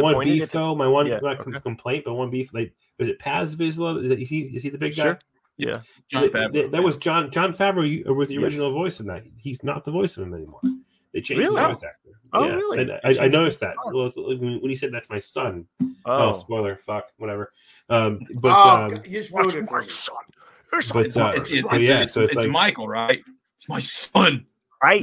From Lost. It wasn't Favreau. You could kind of guess Favreau in the cartoon. From was it before. Favreau? Yeah, Favreau was before. Mm-hmm. Yeah. And then he was like the last season, but he's not anymore. Now, I really enjoyed it, man. That was great. One thing I want to bring up, and then we can move on from. Okay, sure. So we can keep. Yeah, I need to go. No, I love this. Is that I haven't interrupted you once, except this time. No, not once. Good job, Jack. Well done. Well done. Are we getting a confirmation now that Darth Jar Jar exists, and the fact that he gave the Emperor Imperial emergency powers? Now he rescued, like Chris said earlier, he rescued Grogu. So is he in there though? Yeah. We don't know that. He's responsible. You don't know. Like, I mean, we don't know. Why was he keeping the ship there? I mean, maybe the ship was just. I will say though, I will say that I did see a great post about this today, and to be serious for a hot second. I mean, I think it kind of ties into the Ted Lasso talk too about mental health. Is that the actor who was the motion capture guy for Jar Jar was So someone posted something today. Goes, when this movie came out, he was on the verge of committing suicide. To today.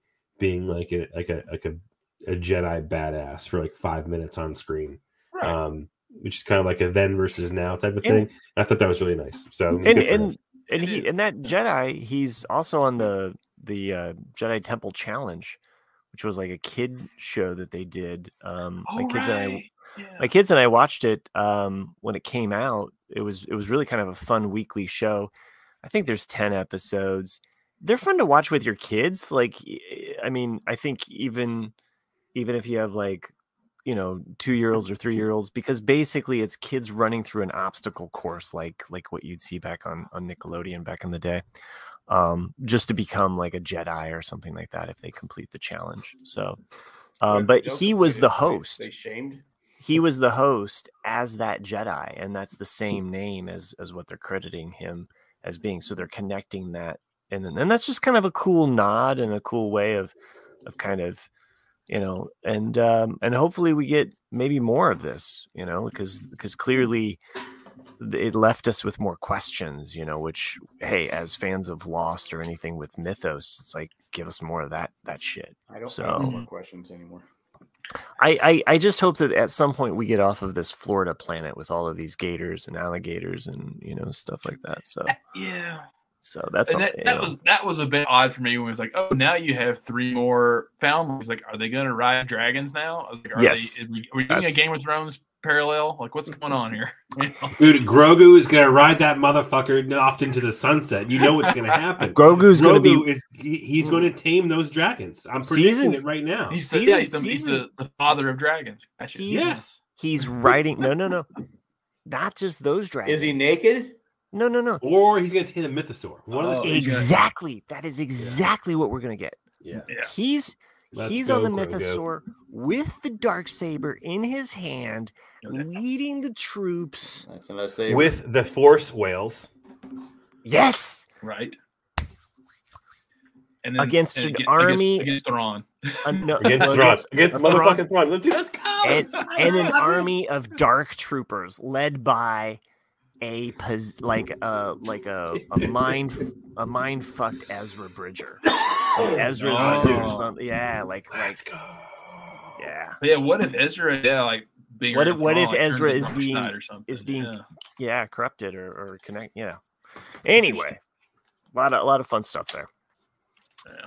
So, Thanks. Tennessee's only up by 1 over the Florida Atlantic Owls with 10 minutes left in the second half. Don't worry, we'll win. Okay, Ted Lasso for those we've all watched I've just seen the two I've just episodes? seen the no, I just saw the first episode. Oh, Okay. okay. Same. Okay. Same. I guess. saw the first and a half. 10 and a Is half this episodes? is this First the and a final half. season? It is. They always said they were only going to do 3. Yeah. They confirmed This is the officially last the okay. I can't believe it. I can't believe that Apple has not thrown like Jason Sudeikis like money and But do you options. want- one. and- They're doing it right.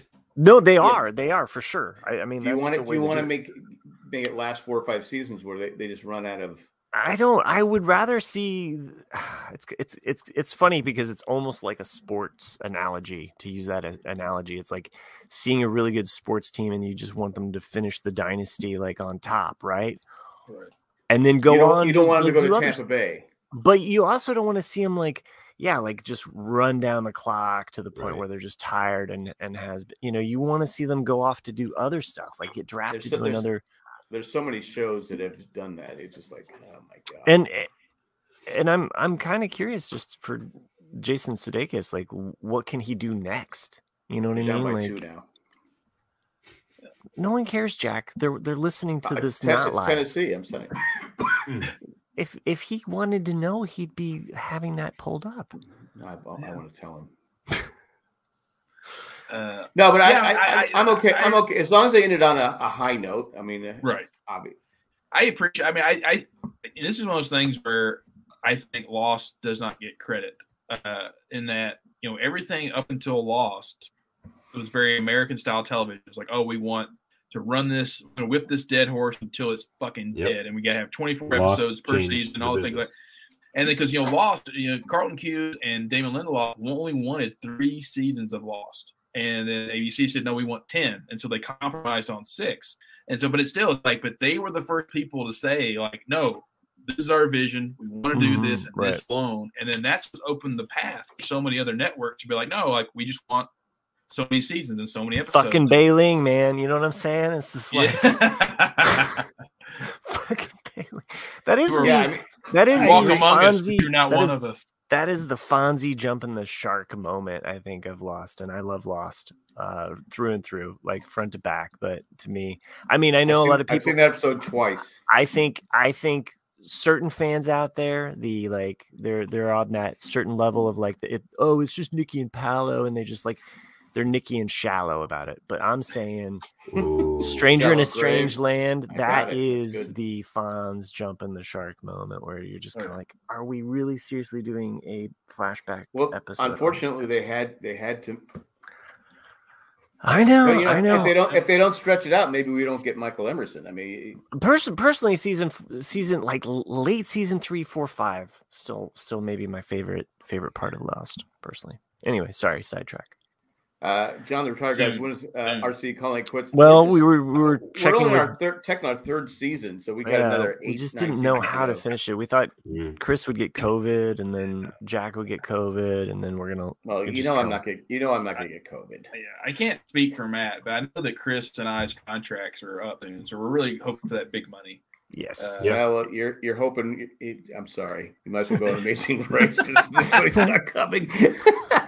Also, if any producers out there that are listening to this and they're thinking, hey, what if we gave these guys $50,000 to do an Amazing Race style 2 teams versus, and we send them around the world. Hey, we're here for it. We're here for it. Yeah. So all we want is I'd do money. it.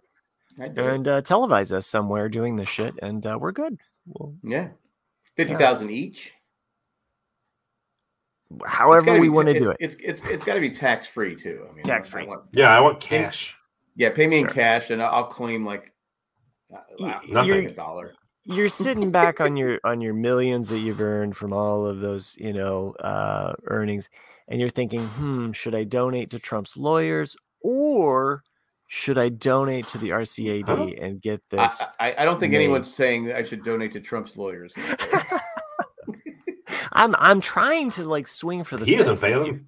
Trying to appeal to like a broad audience, like a broad. What they should do with this whole situation, real quick, is just say, okay, You signed something saying that he's not allowed. He can't run for any political office ever again, and you won't go to jail.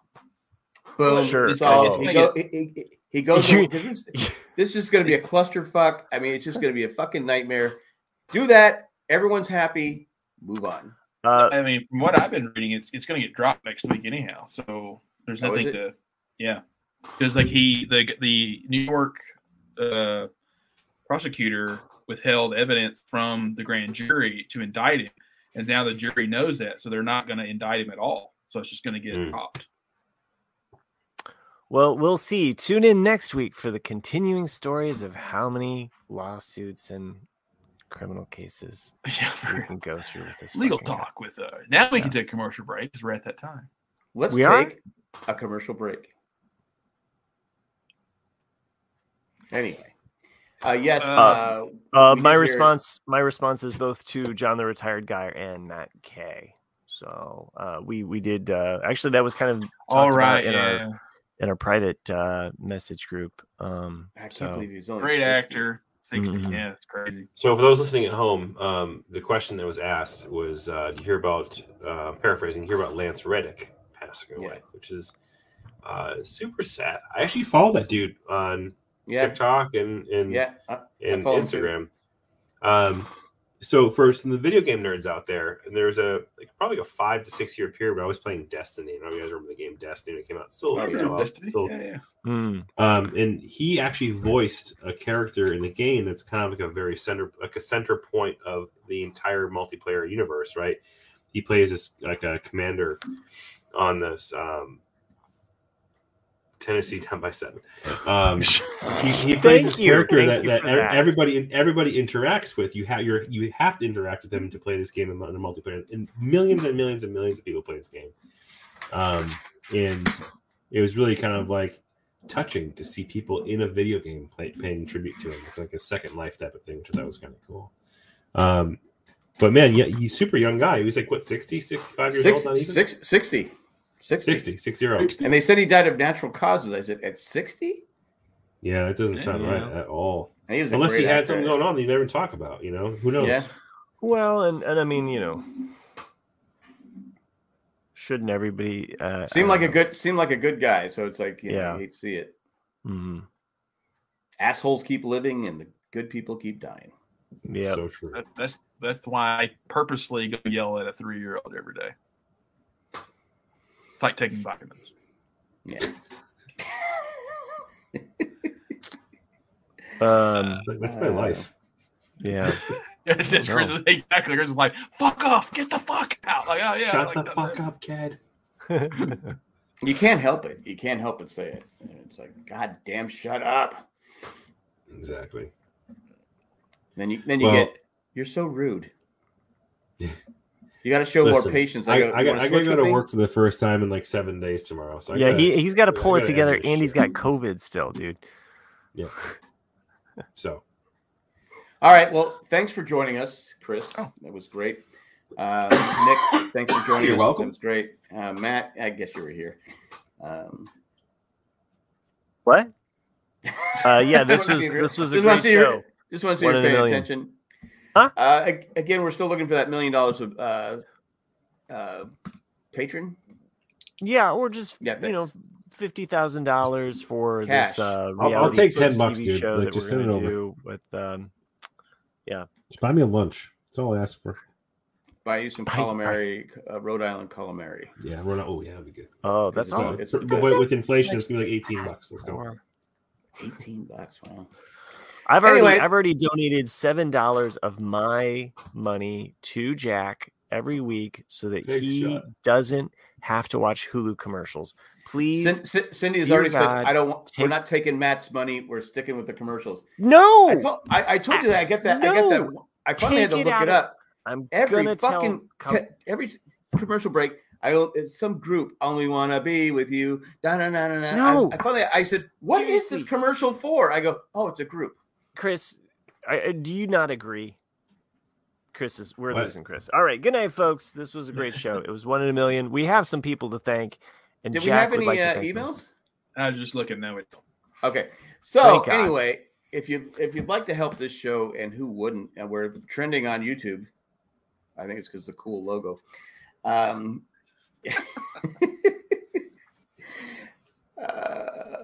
Fuck, forgot where I was at.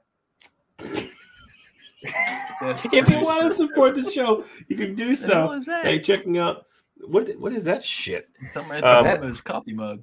That's you might want to check your filters. I like how if I just put something up here. I think you spewed on it. So if you want to support the show, you can support our Patreon.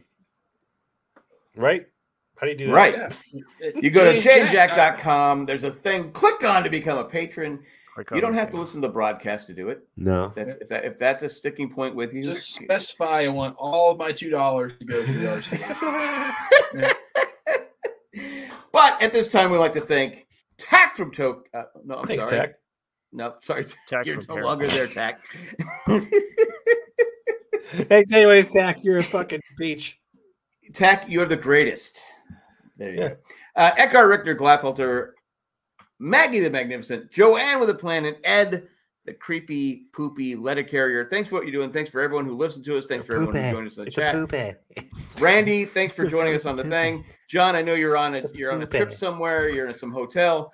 Thanks for joining us. And Matt K and Matt Treese. Was there anybody Love else? you all. Chris Doran. Sherry. Chris Doran, your first Chris Doran, your first baseman towards ACL. Just putting it out there. No one cares. That's all we Jack. got. I'm sure Chris does. That's all we got. Thanks Hasta for luego. listening. Thanks for watching. Hasta luego. And good Night. Later. See ya. Skater. Bye-bye now. Bye-bye. Bye-bye.